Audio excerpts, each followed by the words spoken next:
All right, welcome to episode 2 of the vehicle modding tutorial series. Coming after the first episode, we created this, just a vanilla car, but it's summoned under our own tweaks in this YAML. So this is our own new ID, we just created that, and that will summon this vehicle. So now what we're going to do is we're going to import this into Blender so that we can start swapping out parts one by one into our own custom vehicle. So to do this is actually going to clutter our project quite a bit. So we're actually going to go home and create a new project. I'm going to call it temp delete vehicle export. Keep that in the regular folder, the typical folder for all of your projects. All right, so we got a new project. We're going to search for our car. If we don't see the specific one immediately, we can just click on any of these. For example, this mesh, find files using this. That'll go up a level. Here's our app file, vanilla app file. We're going to find files using this again. And here we have the entity file for the Caliburn. We will add this to the project because we want to export it. Now this next part actually isn't supported as of recording. In the latest nightly, it should be fixed in the stable releases. At this point, we're actually going to close out of Wolvenkit, and instead of launching the nightly, we're going to launch regular Wolvenkit. And this is something you'll want to get in the habit of trying when you're experiencing errors. Sometimes the nightly version will work for some issues, and sometimes the stable version will work better for some issues. It's always worth checking if a different version solves the issue that you can't figure out, because it could be that.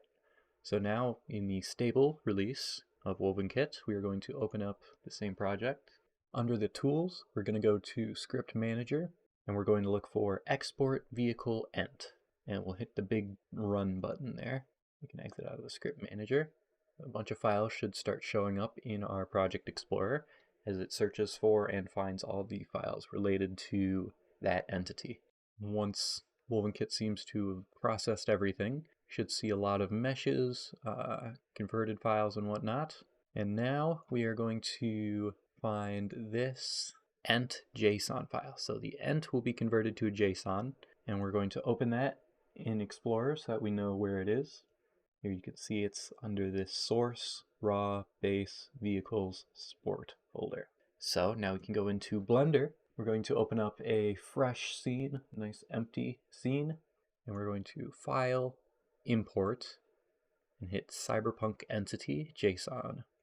Now we'll navigate to our projects folder, source, raw, base, vehicles, and ours is under sport.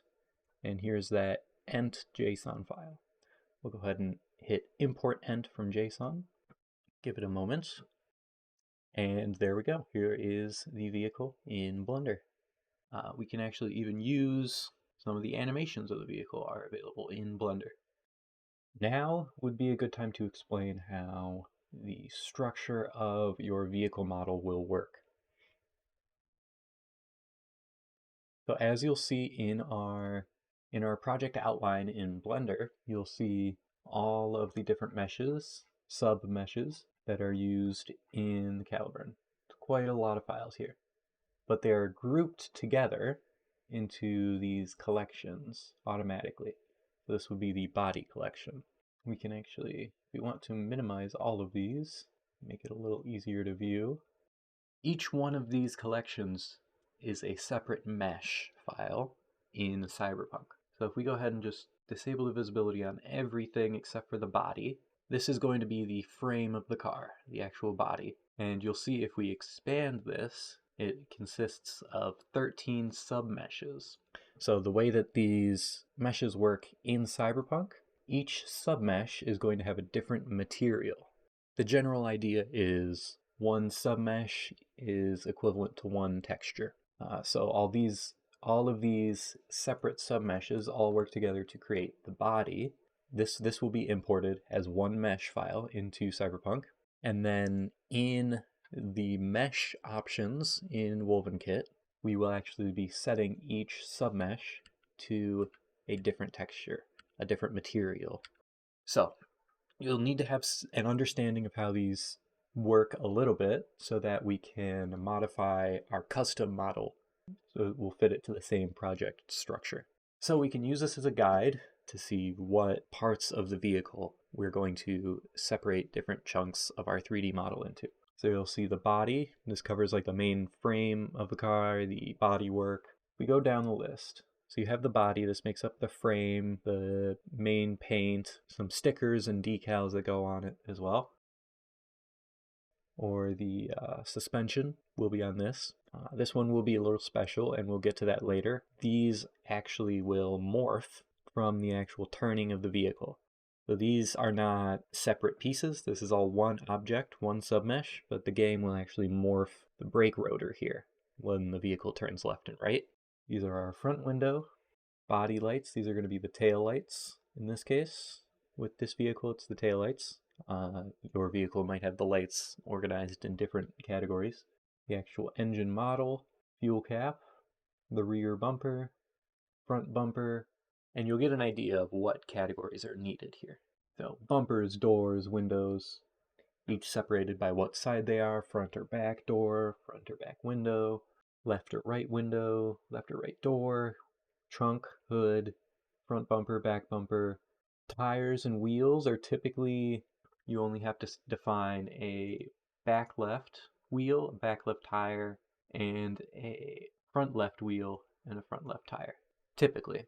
The back right in this case is actually going to be just a mirror of the same mesh file.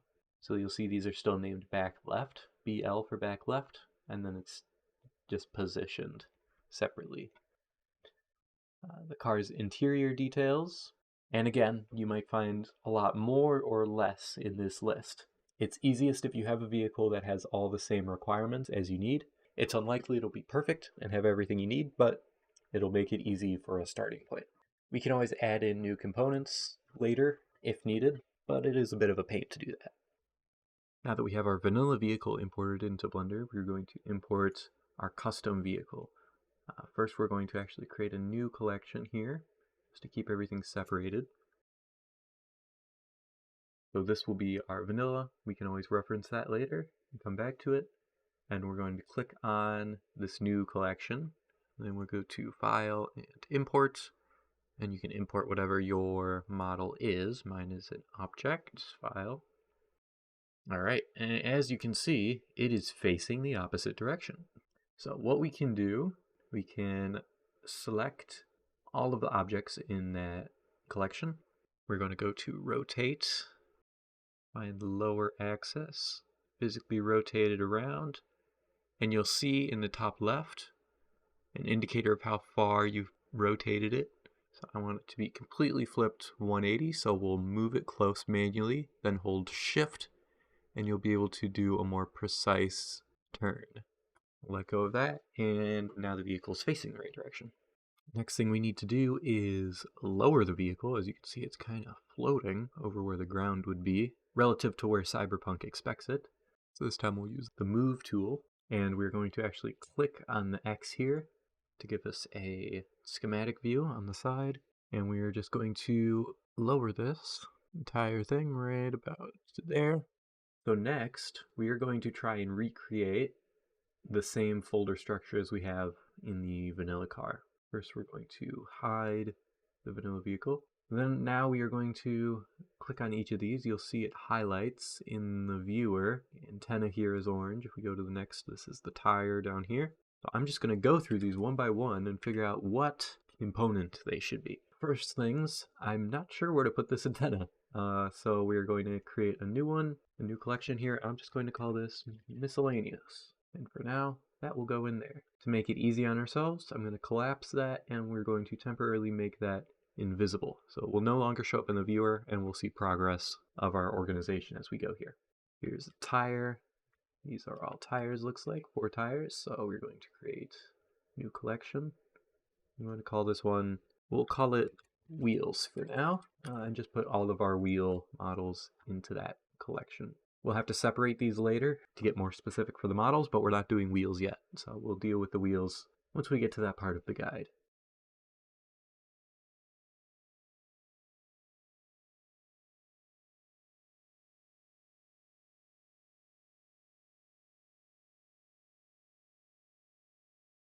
All right, now we have everything categorized.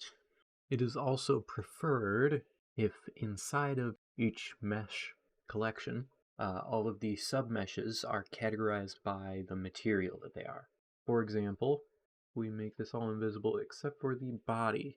You'll see that the submeshes for this body is a black matte material, and then you have black glass for trims, then you have the paint, and so on, the frame, etc. If these are all categorized and grouped as the same materials, they can all be the same layer or submesh in Cyberpunk. An example of this not being configured correctly, you'll see the side skirts are actually separate models here. So these two are actually the exact same material as the regular paintwork, but due to the way that this model was configured, they're actually separated. So what we're going to do is select each of these. We're going to click on the first one, second one, and then lastly on the main body, control click. Then we're going to mouse over it in the actual object viewer, right click and hit join. And these will converge. Now this one has all the paintwork, including the side skirts. I'm going to continue this. Let's see the black. Going with this black here. Carbon fiber trims, we don't actually have a carbon fiber in our main body. So we are going to join these together and leave it as a new submesh layer. So when we create our body materials, we will create a separate layer exclusively for the side skirts carbon fiber. Now that we have everything categorized, we will select the entire hierarchy. We're going to hit Control A in the 3D viewer for apply, and we're going to hit all transforms. That will make sure that the vehicle is rotated 90 degrees like we corrected for, and that it is lowered to the ground like we corrected for earlier. And we will save that. One more thing to check is the UV directions. So we are going to click on the main body, go to edit mode in the top left of the 3D viewer. In the viewport overlays, we're going to go down to normals, and we're going to display face normals as lines. And we'll set this to a very small number. Now that will draw these little hairs on the top of every single polygon.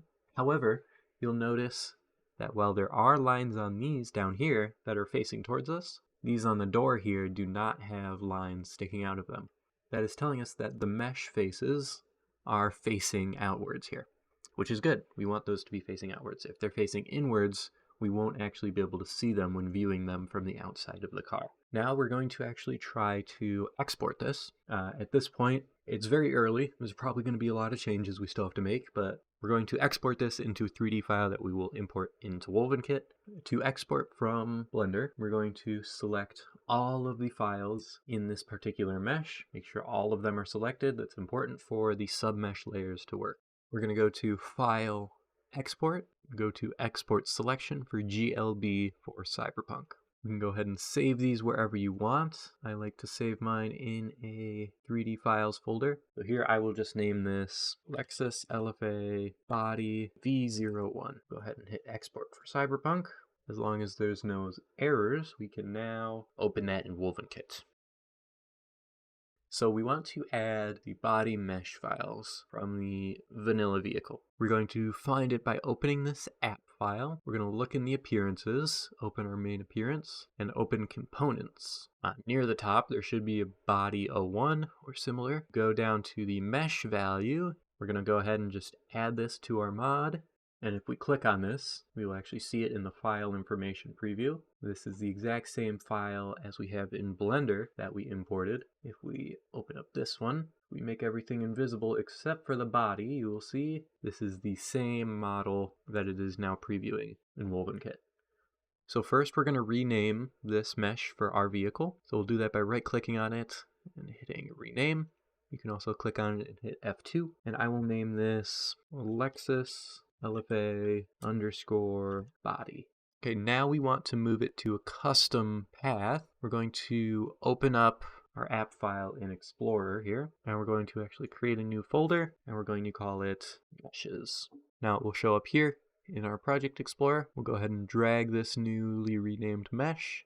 We're going to right click on it and hit copy relative path. This will get the exact directory for our new path here we just set along with the new file name. And in our app file, we're going to go to that same body mesh value, and we're going to select the entire text in the depot path, Control A, and paste in our new path here. And you'll see it update. Control S to save the app file. And now we can edit this mesh file as we need. So right now, if we load up the car, it'll still load exactly as normal. At least it will look normal. However, it will be loading this mesh file, which is currently just the vanilla mesh. So now to swap this with our custom body that we recently exported, we're going to go to our export tool. In the export tool, we should have this new Lexus LFA body mesh. Let me pull this out actually. So we use the export tool, we will find our Lexus LFA body mesh. All the default settings should be good to go, and we're going to hit export selected.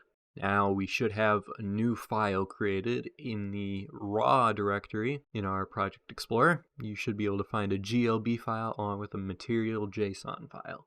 Open that in Windows Explorer. So here you'll see the GLB and the material JSON. What we can do is find the body file we just exported, and we will copy and paste it in here. We will take the default file. We're going to hit F2 to rename. That'll select the file name for us. I'm going to hit Control C to copy it. So now that the file name is in our clipboard, escape, and then we're going to delete the GLB file. Now we can go to the custom one, hit rename, and paste in the original file name, hit enter, and there we will have our file ready. Go back to Wolvenkit, and we can now use the import tool. We should see that GLB file. All the default settings should be good to go. Hit import selected.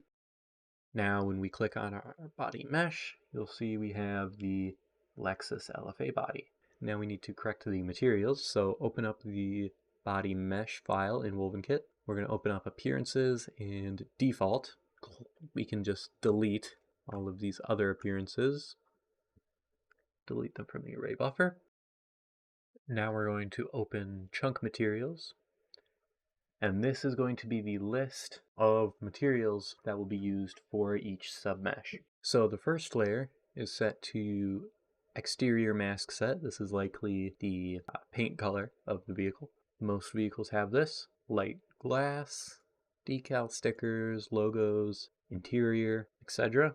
So if we look at our list of objects in Blender, all of these submeshes are in a particular order. If we look at the third item in that list, that will be our body, the exterior paint color. So we will go into the chunk materials in Wolvenkit. We're going to set the third item as the exterior paint color. So that will be EXT mask set. I don't recommend you can't just edit these, at least not in the current version. So what we're actually going to do is go to the top one.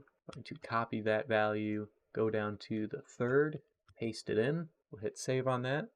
And now you will see it as the index 2, where the third option is the same.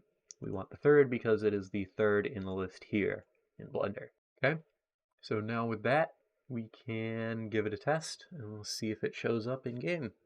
Right, so let's summon it with our command that we used in the last episode.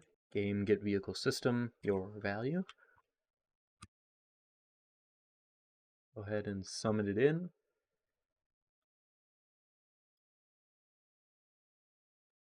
And you'll see it looks really broken. Hooray! This is a good thing. That means our vehicle imported. It's using our custom files. That's good. You'll see this is our custom model here. At the top, you'll see it's not aligned correctly with the ground. So we'll have to fix that. So we have imported the first mesh into the game.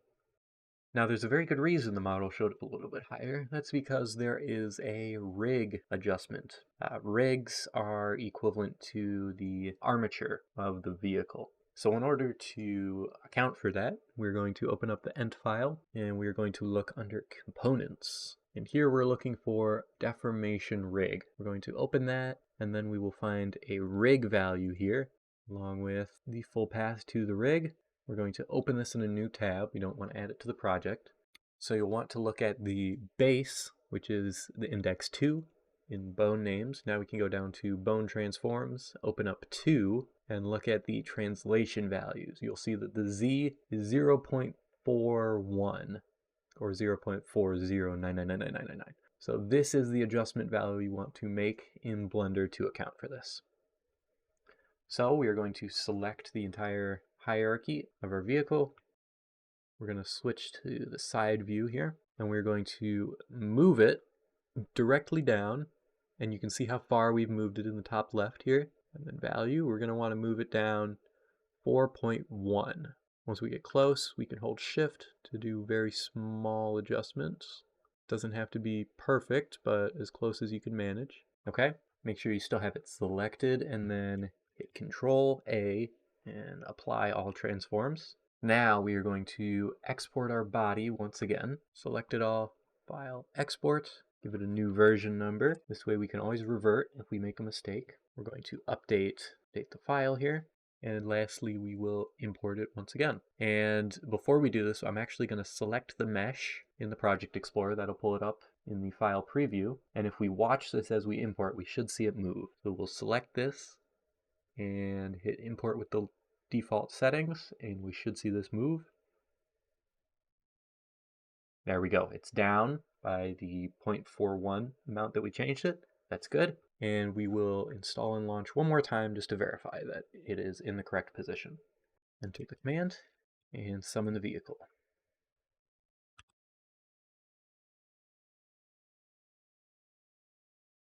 There we go.